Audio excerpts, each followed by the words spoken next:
The nation's chief delivering his mid-year budget address in the lower chamber this evening. Good evening, everyone. I'm LaDawn Davis.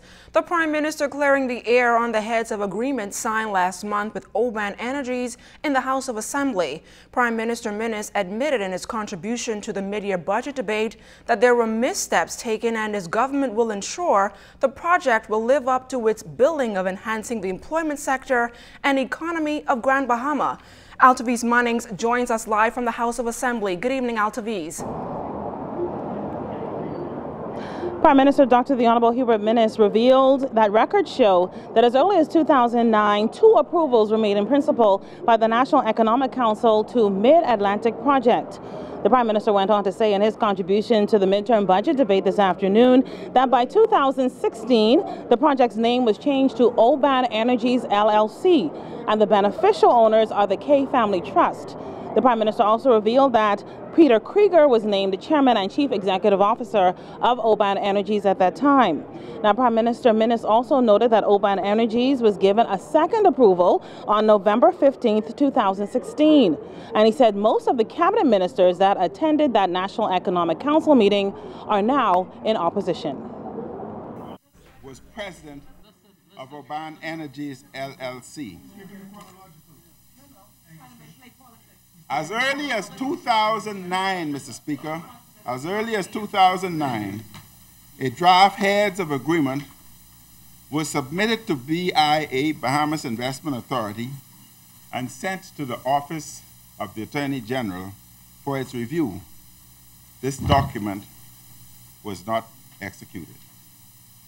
On the 30th of March 2017, the second proposed heads of agreement was forwarded to the PLP government by Mr. Obi Pinling of Pinling and Co., the Bahamian attorney for Oban Energies LLC.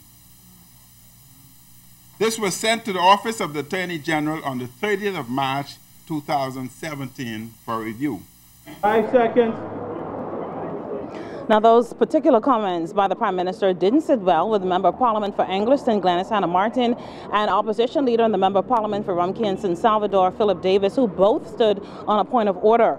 Well, the Prime Minister continued that a 2016 video surfaced featuring the then Minister for Grand Bahama, Dr. Michael Darville, and Mr. Krieger visiting the proposed site for Oban Energies oil refinery in Grand Bahama. The Prime Minister also admitted during his explanation of the Oban Energies heads of agreement that his government should have done more comprehensive due diligence and engaged in wider environmental consultation. And we should have engaged in wider environmental consultation.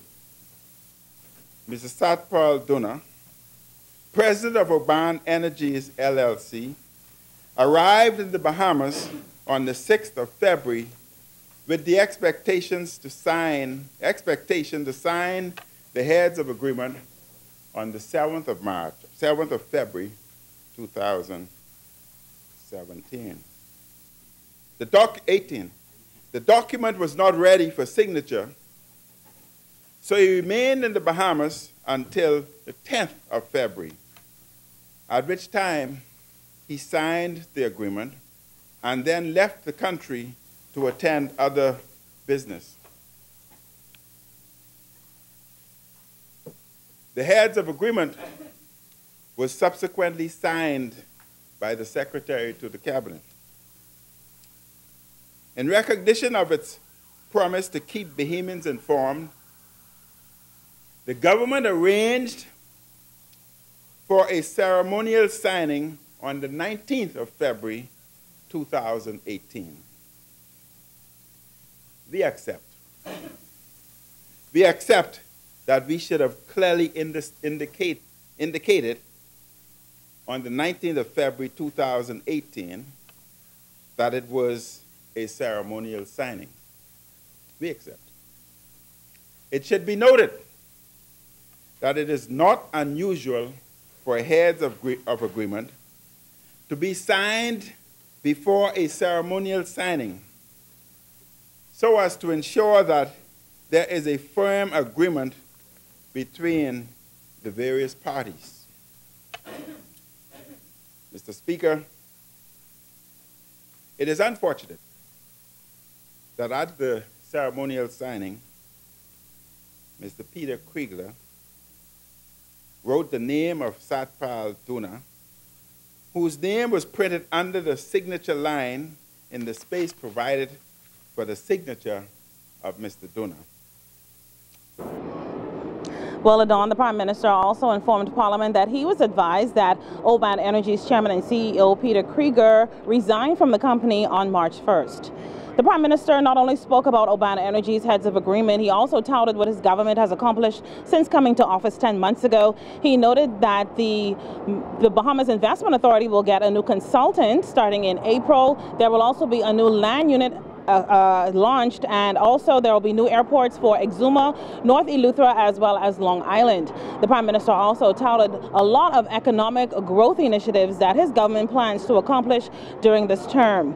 Now, once the Prime Minister's contribution to the mid-year budget debate was completed, parliamentarians took time out to pay tribute to Teresa Moxie Ingram.